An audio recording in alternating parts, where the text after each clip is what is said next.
Assalomu alaykum. Hurmatli obunachilar, sizlarga ikki komplet bir xil nabor ko'rsatamiz. Prosta bu bittasi kattaroq nabor hisoblanadi. Bir boshdan ochib ko'rsataveraman. Kichkinasidan boshlayveramiz. Bunda 4 ta pichog'i, bitta qayrog'i, bir dona boltasi bor. Boltachasi ham 16 sm-lik kichkina qilib buqalar rasmini tushirib ishlab qo'yganmiz.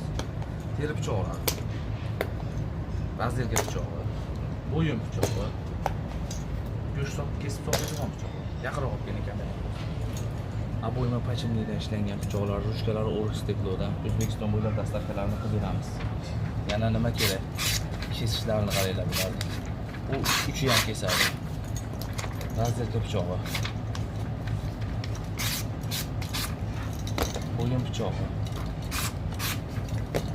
Go'sht kesadigan pichog'i.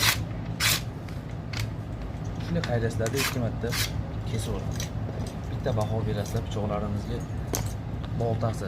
Endi kattasini ochib ko'rsataman sizlarga. Bu kattasi cho'qqi varianti, keyin bu boltasi katta bolta qilib qilingan. Cho'qqisi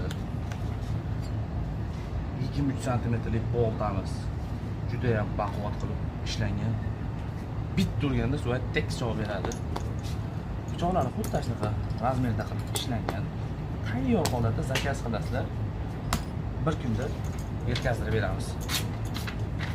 Teri pichoqlarni kesib qaranglar buni.